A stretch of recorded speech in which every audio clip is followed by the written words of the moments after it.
Imagine you're home alone at night, and suddenly you hear a strange noise from the attic.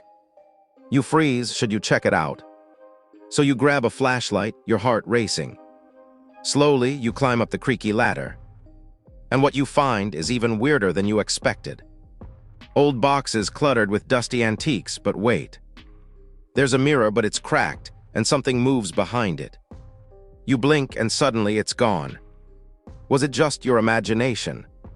Or was it something darker? What would you do if you were in that situation?